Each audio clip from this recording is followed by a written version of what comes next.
오늘은 지금 현안 사태에 대해서 대통령이나 또 대통령을 돕는 변호사, 변호인단, 변론팀의 정리되고 공식적인 입장을 발표하거나 기자회견을 하거나 뭘 서두에 제가 브리핑할 그런 내용으로 여러분들을 이렇게 오시게 한 것이 아니고요. 지금 현안 사태에 대해서 아직까지 대통령과 변론팀들이 준비를 하고 있는 상황에서 많은 기자분들이 이렇게 수없이 질문을 주시니까 한꺼번에 답을 드리겠다는 뜻에서 이렇게 뵙자고 한 것이라는 점을 말씀드리고 시작을 하겠습니다. 따로 서두에 발표할 내용은 없습니다. 질문 받겠습니다.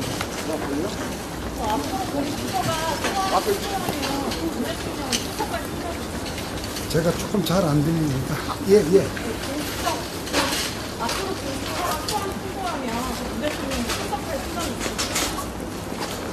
기본적으로 어떤 수사 상황에 대한 내용이랄지 출석 여부를 할지 이런 부분에 대해서는 제가 말씀드리기보다 머지않은 시기에 대통령께서 변호인단 구성을 마치면 그러한 변론팀의 발표를 통해서 말씀을 드릴 수 있을 것 같습니다.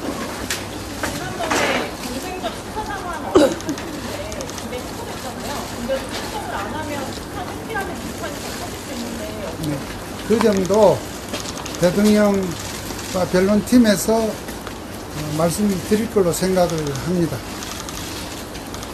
대통령이랑 상시 소통을 하고 있는 건지 좀 가서 만나셨는지 아니면 전화통화로 연락을 하시는지 궁금하고요. 이 기자회견도 그 대통령이랑 공감하에 하시는 건지. 저가 말이죠. 예, 그렇습니다. 대통령과 필요한 범위 내에서 이러한 대언론 소통은 곧 국민들께 또는 외국을 포함해서 지금 대통령과 그 변호팀의 입장이 나올 때까지라도 좀 최소한의 소통이 필요하다는 그런 취지에서 대통령과 필요한 범위 내에서 충분히 소통을 하고 있습니다. 얼굴도 보기도 했다는 말씀까지 드리겠습니다. 지난번에 그 국민담회에서 법적 정치적 책임지기 있다고 하셨는데 네. 그것도 지금 유효한지 아직도.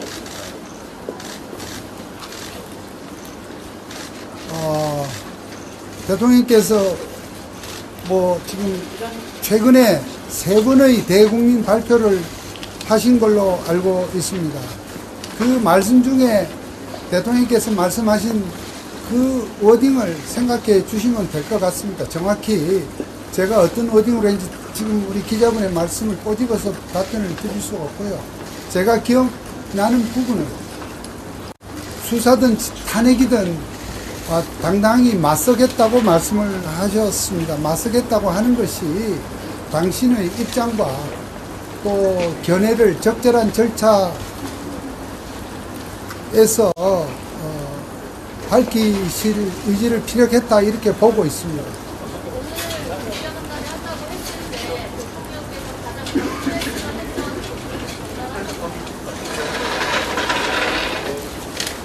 그렇게 구체적으로 뭐를 어떻게 얘기하라 이렇게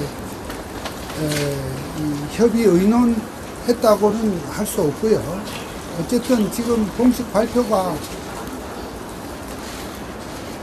공식적인 대응이 정식적인 대응이 아직 안 되는 상태에서 많은 언론 또 기자분들이 궁금해 하시는데 이거를 아무 얘기를 하지 않을 수는 없다.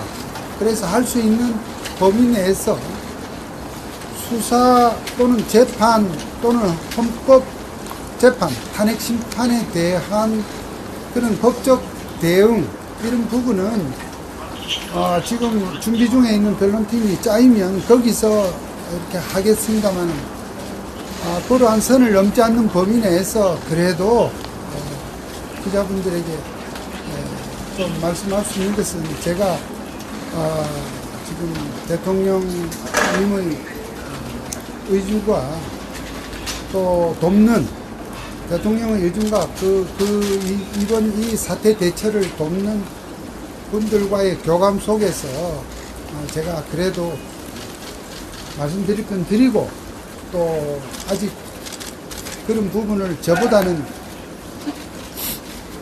공식 결론팀에서 말씀해야 될 부분을 좀 구분해서 말씀을 하겠다고 해서 그렇게 동의를 했습니다.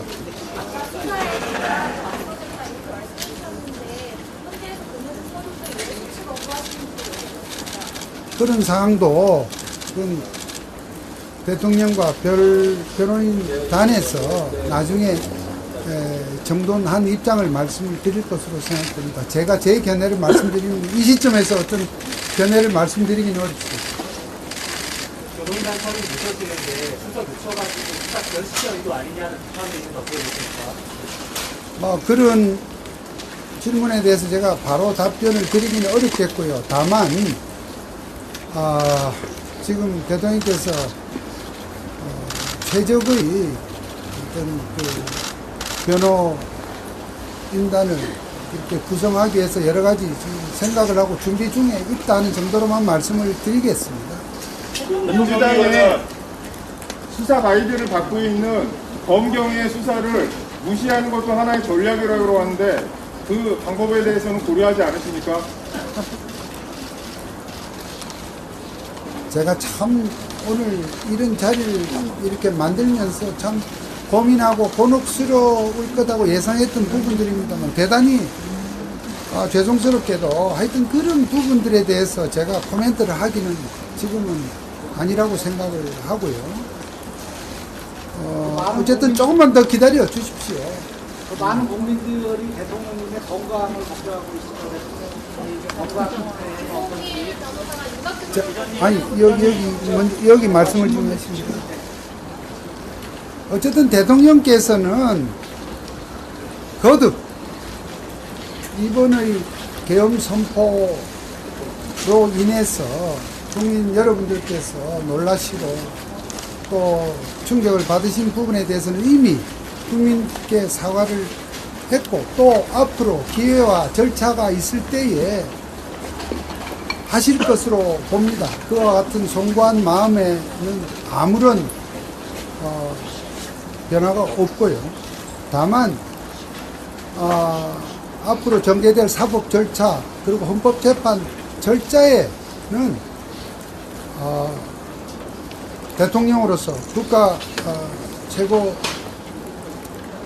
지위에 있는 입장에서 왜 이 상황을 국가 비상사태로 보게 되었고 그렇게 해서 헌법적 수단의라고도 할 수 있는 비상계엄을 선포하게 되는지 등등에 관한 부분 그에 이르기까지의 국정 최고 책임자로서의 고충 이런 부분들에 대해서 소신껏 그 입장을 피력하겠다는 것이 당당하게 맞선다는 뜻이지 어떠한 하여튼 조금이라도 어떤 이 사항에 대해서 뭐 이렇게 일각에서 말씀하시는 뭐 그런 좀 너무나 일방적인 생각 뭐 이런 뜻이 아니고 소상히 그러한 입장과 견해를 피력하겠다 하는 그 입장입니다. 뭐 건강 질문하셨는데 제가 답할 상황은 아닙니다만 건강하십니다. 그 대통령께서 이번 그 계엄 선포가 야당에 대한 경고 목적이었다고 하셨고, 예? 야당에 대한 경고 목적이 있었다고 하셨고, 계엄 해제도 충분히 예상하셨다고 그랬는데요. 그거랑 좀 상반된 진술들이 나오고 있는데 그 부분에 대한 입장은 여전하십니까? 그 부분도 다음에 변호인팀이 조만간 정돈된 답변을 하실 것으로 생각이 듭니다. 공수처로 이뤄져된 이후에 대통령님 반응은 혹시 어떠셨는지랑요. 비공개 윤석열 변호사 외 추가로 합류한 변호사 어쨌든 지금 공수처로 수사가 이렇게 넘어갔다는 뉴스를 저희들이 봤는데 하여튼 그 부분에 대해서도 제가 말씀드리기보다 곧 변호인단에서 또는 대통령께서 언급하실 것으로 생각이 듭니다. 대통령이 의원들 다 끌어내라 이런 진술들이 나오고 있는데 대통령 부인하고 있습니다.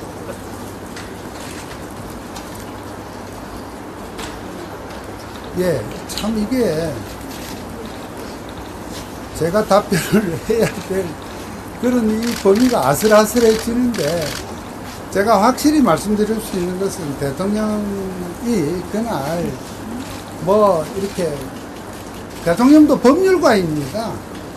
뭘 체포를 해라, 뭐 끌어내라 하는 그러한 용어를 쓰신 적은 없는 것으로 없다고 들었습니다. 다시 말하면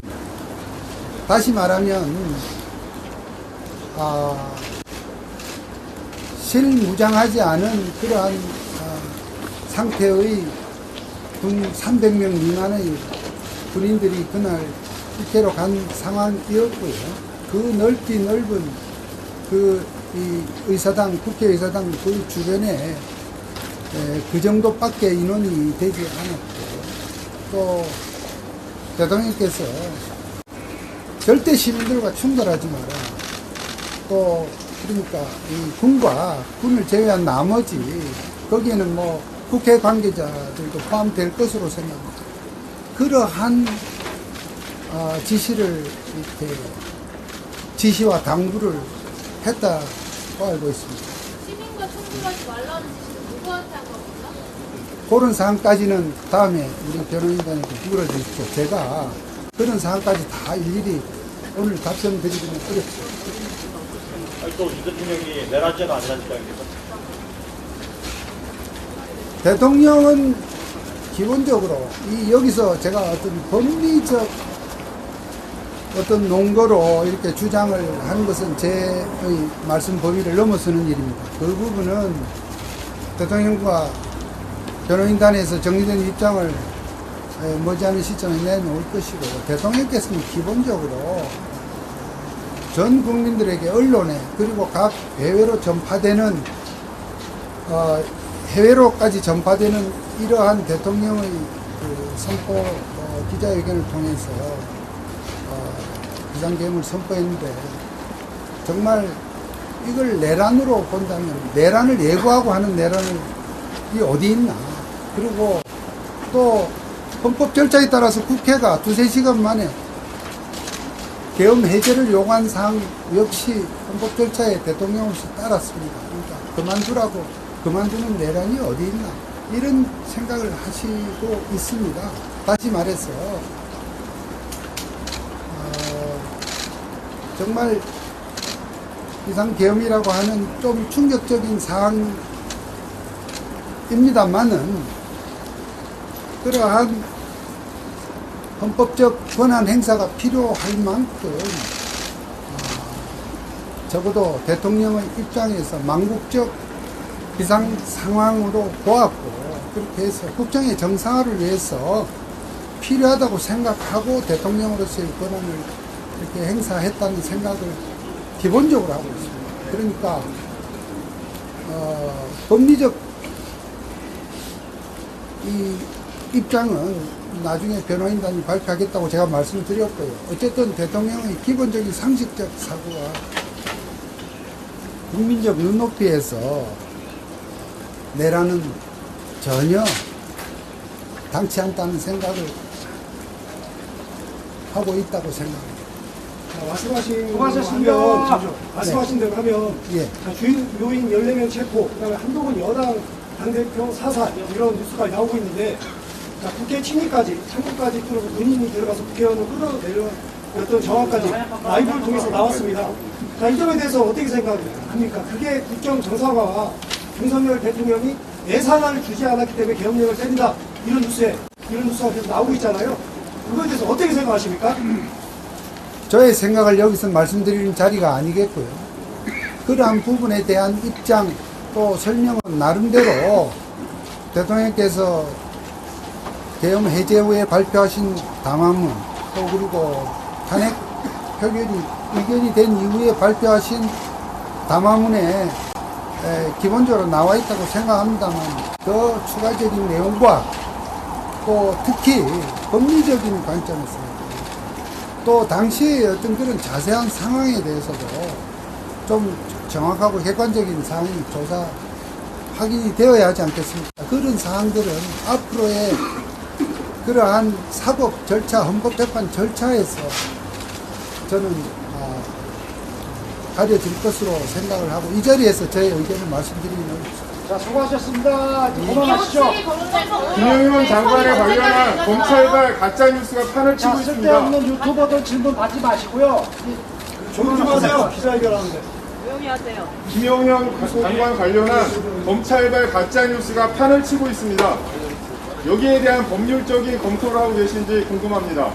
그러한 사항을 포함한 법리적 대응이나 또 법리와 관련된 배경, 의견의 입장의 배경 이런 부분은 머지않은 시기에 대통령과 변호인단이 구성이 끝나면 밝혀질 것으로 생각합니다.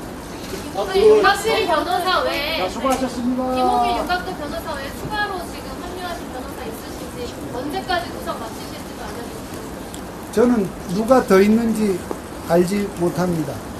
또 그리고 지금 그러한 구성이 머지않은 시기에 될 것이라는 정도만 말씀을 드리겠습니다. 머지않은 시기가 연내입니까? 그것까지는 제가 말씀을 못 드리겠습니다. 어쨌든 네, 머지않은 생각은 시기가 될 어렵다니까요. 겁니다.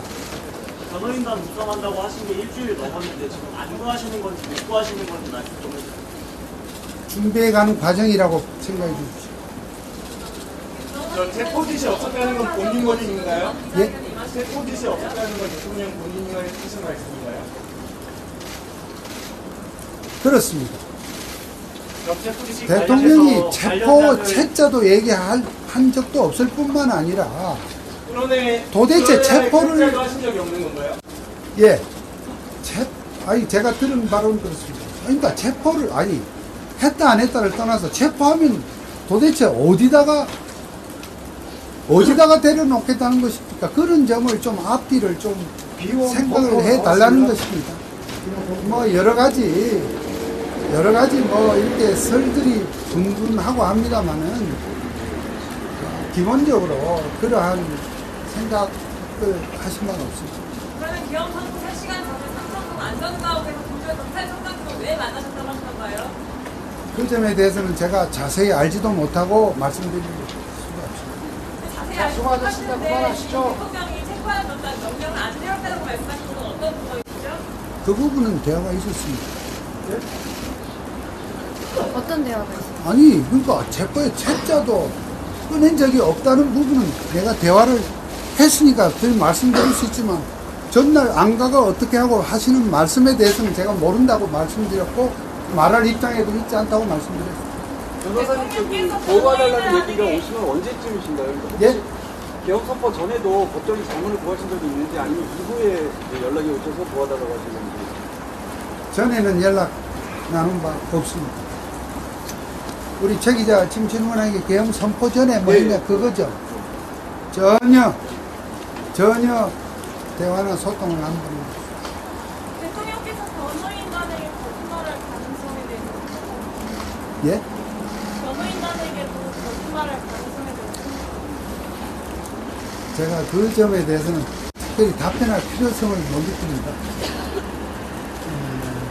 체포 그런 얘기가 관련해서 있겠습니까? 나머지 진술자들 진술은 전부 다 통일되어 있는데 체포 몇 명 있었다는 건데 그러면 대통령 왜 나머지 관련자들 입을 맞췄다고 보시는 건가요? 나중에 변호인단이 정식으로 구성이 되면 그렇게 말씀해 주십시오. 어제 어떤 분들은 당신도 변호인도 아닌데 저거로 당신도 변호인도 아니잖냐 하지만 지금 대통령님의 위임장을 첨부해서 변호인 선임계가 사법기관, 헌법재판소나 수사기관에 제출된 변호인은 아직 아무도 없습니다. 그러니까 지금 변호인단 구성 중에 있는데 그런 가운데서 저는 다 구성이 돼서 다 이렇게 때가 돼서 그때 어떤 언론에 답을 하고 이렇게 소통을 하고자 한다면 그 기간 동안 그것이 일주일이 될 수도 있고 또는 그 이상이 될 수도 있고 그런 동안에 이 언론에 이 궁금증, 국민의 궁금증을 어떻게 할 거냐. 그래서 제가 조금이라도 소통을 해야 한다 하는 뜻에서 제가 지금 이렇게 하고 있는 겁니다. 그래서 뭐 당신이 무슨 권한이냐 이런 오해는 안 하셔도 되겠어요. 이번에 계엄 선포가 부정선거를 포착하기 위한 계엄 선포라고 알고 있는데 부정선거에 대해서 확실한 정도라든가 발표할 계획이 있으신지요? 그 점에 대해서도 지금 저는 말씀을 드릴 수가 없고 나중에 대통령과 변호팀이 이제 머지않은 시기에 다 꾸려져서 여러분들에게 정식으로 공보를 하게 될 때 그때 답을 드리도록 꺼내서 하겠습니다. 검사는 바로 언제 하신 거예요? 언제 소통하신 거예요? 구체적으로는 더 말씀드리지 않겠습니다. 말씀해 주시죠.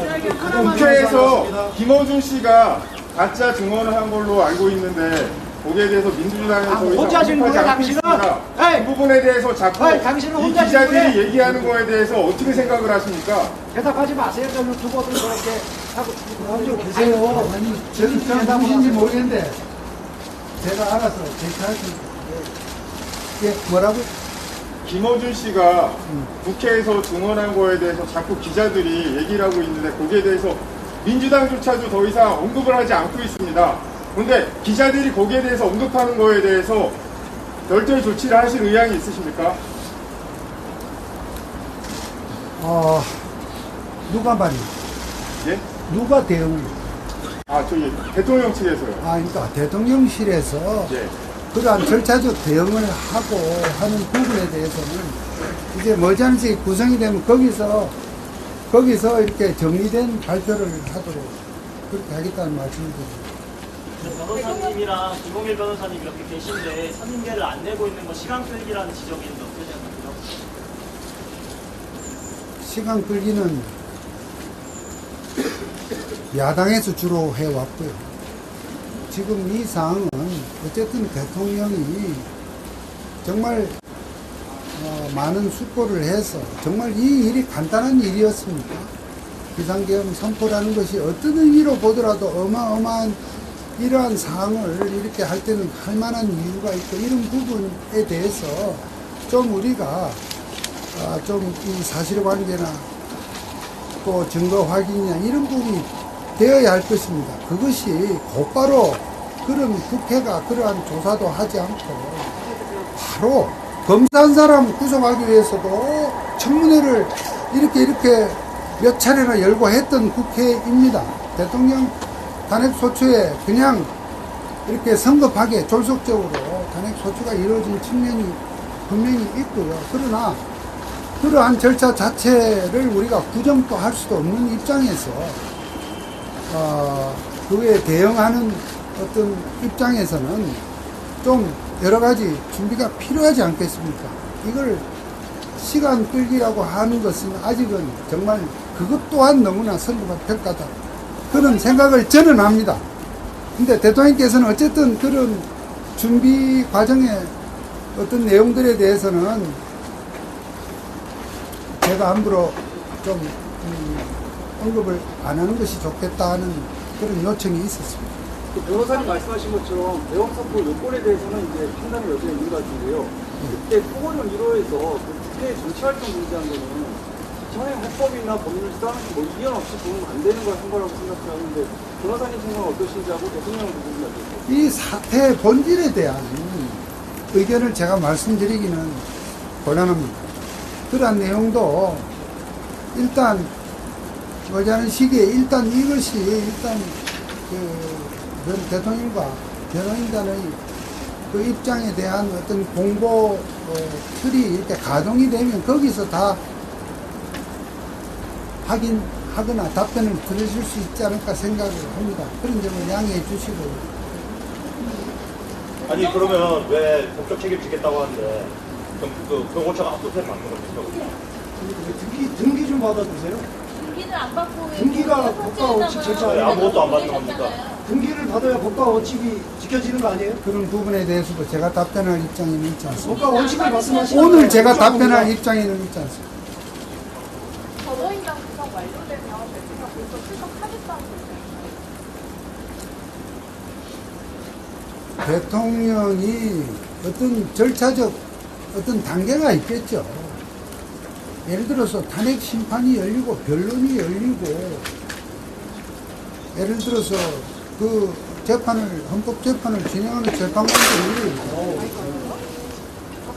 당사자들의 출석을 요구하는 어떤 상황이 되고 할 거 아니겠습니까? 그런 단계에 따라서지 그냥 불쑥불쑥 나설 수도 없고 또 그렇게 해지지도 않겠고. 그러니까 어떤 때가 되고 필요하게 되면 대통령께서는 당신이 할 말이 많습니다. 이미 제가 아까 그래서 얘 가져온 게 다른 대단한 입장문이 아니고 지난 12일 날 발표하신 담화문에 많은 적지 않은 글입니다만 여기에 그러한 대통령의 심경이 여기에 다 드러나 있고, 제가 여기서 100번 얘기하는 것보다 여기 다 드러나 있다는 점 때문에 혹시 해서 누가 주기에 제가 가져왔던 것이고요. 그러니까 그런 사항들을 대통령께서 주춤하지 않고 어떠한 이 절차에 맞는, 단계에 맞는 방식으로 본인의 입장 설명을 하실 걸로 봅니다. 예전에 외신 기자간담회에서 이상경 초반과는 달리 요즘에 시민 여론은 조금 변화가 감지된다라고 하셨는데 공고가 좀 있을까요? 아니, 많은 분들이 저에게, 제가 기자분들 외에도 수많은 시민 전문가들로부터의 여러 가지 정보들이 오고 있는데, 단순한 국정 지지율 외에도 지금 좀 이렇게 청년 인터넷 사이버 상에서도 이렇게 많은 지금 이 주장들이 공방이 오가고 있다 하면서 초반에 일변도의 초반에 혼돈스러운 상태에서 일변도보다 많은 국민들이 조금씩 차분과 냉정함을 지금 찾아가면서 가고 있다는 얘기를 해 주셨고요. 저는 그 얘기를 말씀드린 거고요. 대통령님이 하신 말씀이시라는 아닙니다. 변호사님 생각이신가요? 그렇습니다. 네, 변호사님. 지금 언론이, 공영적인 모든 언론이 대단히 편파적으로 그렇게 보도하고 있다. 대통령님에 대한 어떤 그 최고 통수권자로서의 경험을 슬프고 그런 입장인데, 모든 언론들이 마치 대통령님을 이렇게 대란 범죄자 행쪽으로 많이 몰고 가는 있다, 이런 또 여론이 있는 거에 대해서 대통령님께서 많이 억울하신 부분도 있을 것 같습니다. 이런 언론에 대해서 좀 말씀 주시면 감사하겠습니다.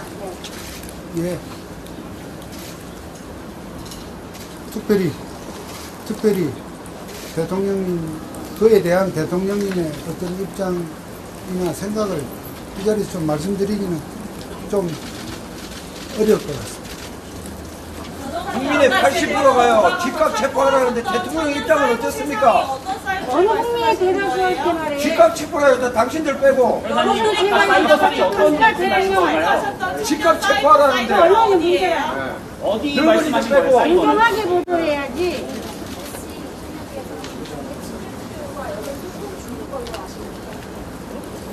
그 점에 대해서는 잘 모르고 말할 입장에도 있죠. 당당하면 특검 받는다고 얘기했잖아요 지난해. 실탄 소지랑 벙커 당당하지 관련해서 못합니까? 증언이 다 나왔는데요. 그러면 안에 사령관들이랑 그 정부기관에서 일하던 사람들이 다 거짓말을 하고 대통령한테 이렇게 화살을 돌리는 건가요? 어떻게 생각하세요? 그건? 그런 부분도 이제 정말 머지않은, 제가 이 머지않은 날짜라는 말을 많이 씁니다만 곧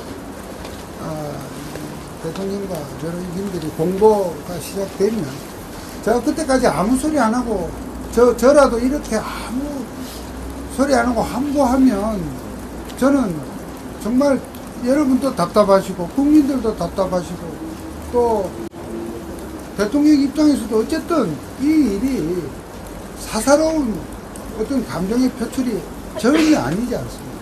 그렇다면 국민적 이해와 당연히 이제 뭐 지지하는 여론, 반대하는 여론, 불만 여론 존재되어 있습니다만 어쨌든 대통령 국민의 대표자로서 국민에게 이해와 공감을 넓히시려면 그런 준비 기간 중에라도 누군가는 이런 소통이 필요하다는 뜻에서 제가 이렇게 말씀드리고 있고요. 그래서 아주 제한적으로 할 수밖에 없는 것을 여러분들이 이해해 주셔야 합니다. 이 정도 얘기하려면 왜 나왔냐면 정말 저는 이제 더 이상 기자분들 전화 안 받고 저까지 다 차단해버리면 여러분들 좀 답답하실 거 아니에요. 그러니까 제가 조만간 머지않은 시기에 발표될 그런 분들, 변호인단의 공보팀들이 가동이 되면 거기에 지금 하시는 질문들에 대해서 좀 정리된 답변을 줄 때까지 좀 기다려달라고 말씀을 드렸습니다. 기회밖에 네. 없네. 그 여론의 변화에 대해서 대통령이 전화 조심하세요. 내용이 전혀 네? 그 여론의 아까 변화 말씀하신 것에 대해서 거려. 대통령이가 소통하신 내용은 전혀 말 참가해 대통령이냐. 소통하셨다는 현직 대통령은 대통령이야. 좀 알려주셨으면 아니 제가 막 이렇게 서로 빵빵거리면 제가 헷갈리는데 자 다시 한번 여론의 변화에 대해서 네. 대통령님과 전혀 소통하신 내용이 없는지 참고하셨다던 그 사이트 어디인지도 제가 말씀을 답변 드리기 권합니다. 대한선거 이전에 부정선거 위험에 대해서 대통령이 뭐 이렇게 변호사님께 말씀하신 것 말고 소통하신 게 있었나요?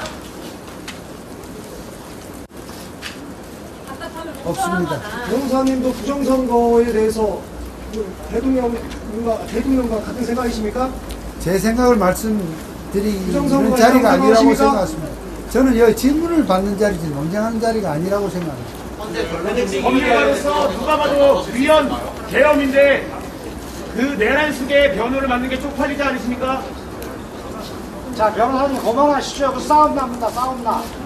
예, 그만하세요. 관련해서 자, 국민이 원하는 자. 위헌하는 주이신가요? 아니면 동의하지 않는 주이신가요? 참 제가 사실은 이 좀 고민을 했습니다. 그런데 어쨌든 저의 뜻은 어쨌든 지금 변호팀이 꾸려져서 정식으로 공보가 가동될 때까지 사실 변호인들도 그렇지 않습니까? 이 일이 일어날 줄 기다리고 있었겠습니까? 갑자기 이 변호를 막기 위해서 변호를 지금 하겠다는 분들도 여러 분 지금 있습니다. 참여하겠다는 분들. 근데 변호하겠다는 분들 입장에서는 지금 하는 사무실에서 때로는 나와야 할 경우도 또 하던 일에 대해서 다 클라이언트 기존의 그 고객들과의 그러한 그 속에서 하던 송무 업무를 중단해야 될 경우도 있고 그런 것이 시간도 걸립니다. 물론 그것 때문에 지금 모든 것이 시간적으로 이 설명이 될 수는 없습니다. 대통령께서도 지금 이 상황을 대통령은 어쨌든 정말 국가 비상사태라고 보았고 대통령의 국정의 최고 책임자로서 그런 상황에서 국정의 정상화를 위해서 나름대로의 어떤 검토와 고심 속에서 이렇게 비상계엄이라는 선포에까지 이르렀고 그러면서도 시민들과의 충돌을 최소화하기 위한 그러한 조치를 나름 취했다고 우리는 다 보았습니다. 그러한 상황에 대해서도 어떻든 지금 바로 내란죄의 프레임으로 수사기관이 막 경쟁하듯이 지금 했던 지난 일주일이었습니다. 그런 사항들도 지금 정리가 조금씩 되어 가고 또 한편 정말 수사기관이 그러한 경쟁적 수사 속에 뭐 육군 참모총 이건 제 생각입니다. 육군 참모총장을 비롯한 군지 사령관들을 저렇게 무슨 조사 대기를 해서 병이 파기라도 하고 국회도 그렇지만 수사기관 또는 우리 사회 시스템이 대단히 충격적인 일에 대해서 좀 충분한 우리 국민 여러분들 우선 왜 이렇게 했는지 알고 싶은 거 아닙니까? 그러한 조사 청문이 좀 이루어지면서 이거에 대한 또 잘잘못이랄지 책임 문제 이런 것을 얘기할 수 있을 텐데 그냥 뭐 바로 사령관들은 다 국방에 큰 구멍도 생기고 이런 부분에 대해서 좀 대통령께서도 걱정을 나누었습니다. 뭐 정확히 무슨 말을 어떤 단어를 썼냐 이런 물으면 그건 제가 말씀드릴 수가 없겠지만 어떻게 이렇게 할 수 있느냐 하는 부분에 대한 걱정도 나누었습니다. 자, 요 정도 한 두세 분만 더 결론 준비기일에 네? 네? 첫 번째 결론 준비기일에 대통령께서 직접 나서실 생각이십니까? 우선 준비기일은 그 자체로서 당사자가 나서는 자리가 아닙니다. 일반론으로 말씀드리면 나선다 하더라도 변호인들이 나서는 자리인데 변호인들이 나설지 여부는 변호인단의 판단과 발표에 맡겨야 됩니다. 이전에 내란 수사랑 탄핵 심판 같이 진행되기는 어려울 것 같다고 하셨는데 그럼 어떻게 대응해서 진행하실 건지? 그런 부분도 이 수사 절차와 탄핵 심판 절차를 동시에 할 수 있느냐, 동시에 응할 수 있느냐 이런 질문이 좀 있습니다. 그런 부분에 대해서도 대통령과 변호팀에서 입장을 정리해서 머지않은 시기에 말씀을 드릴 것으로 알고 있습니다. 자, 그러면. 자, 수고하셨습니다. 예? 예. 변호인 구성을 저는 도와준다고는 할 수 없고요. 정확히 말하면. 변호인 구성은 대통령께서 하시는 거고요. 저는 이런 기능도 공보 기능으로 볼 수 있다면 이런 중간에 조금이라도 이 소통에 숨통은 터야 한다. 그렇게 해야 나중에 어떤 상황을 우리가 알고자 할 때, 대통령 입장에서 알리고자 할 때도 좀 원활할 수 있다는 점을 제가 강조를 해서 이렇게 하고 있는 거고요. 이런 활동들이 대통령이 막참에 있다는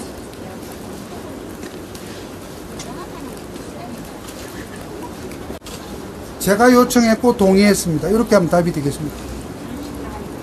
저기요, 인성들이 최근에 계속 검찰에서 구속됐는데 여기에 대해서 대통령이 좀 서운하다거나 자신감 느낀다거나 그런 말씀하신 거 있나요? 그 점에 대해서는 제가 답을 드릴 수가 없고요. 다만 이로 인한 군 체계의 혼란, 이렇게 되면 군 통수권자가 지시한 내용에 따른 지휘관들을 이렇게 범죄를 몰고 구속을 하게 되면 앞으로 어떤 지휘관이 다음에도 대통령은 있게 마련이고 군 지휘관이 있게 마련인데 군 통수권자가 어떤 비상한 상황에 지휘를 했을 때 이걸 다 따져가면서 하복을 할 거냐. 상명하복이라는 관계가 군의 생명인데 그런 염려와 걱정을 하죠. 그로 인한 지금 현재 우리 국가의 어떤 여러 가지 안보 체계에 대한 걱정도 하게 되겠죠. 후보의 대통령의 입장도 들어있나요? 뭐 하나 질문해도 됩니까? 대통령은 왜 세우는 겁니까? 궁극적인 목적이 뭔가요? 대통령을 세우는 목적. 나라를 이렇게 만들기 위해서 세우는 건 아니잖아요. 그리고 우리나라는 자유민주주의 법치주의 국가 아닌가요? 법대로 하면 되지 않나요? 민주공화국이다. 이 정도로 말씀을 드리겠고요. 평온한 사회의 대한민국을 내란을 저지른 자는 윤석열입니다. 네, 석동현 변호사님. 자, 이 정도로 하겠습니다. 역사에 지혜 잊지 마세요. 내란을 일으킨 건 윤석열 대통령입니다. 자, 여러분. 일단 오늘은 여기까지 하겠습니다. 대단히 감사합니다. 추운데 수고하셨습니다. 법치주의를 보지 않는다고 하면 최소한 등기 정도는 받아야 되는 거 아닙니까? 최소한 등기 정도는 받아주셔야죠. 최소한 윤석열 대통령이 최소한 등기 정도는 받으셔야 하는 거 아닙니까? 내란죄 이렇게 뻔뻔하게 국민들 앞에서 사과해야 하는 거 아닙니까? 이러면 되는 겁니까? 이러면 되는 거예요. 윤석열 대통령 사과하고 당장 체포하고 구속시켜야 감사합니다.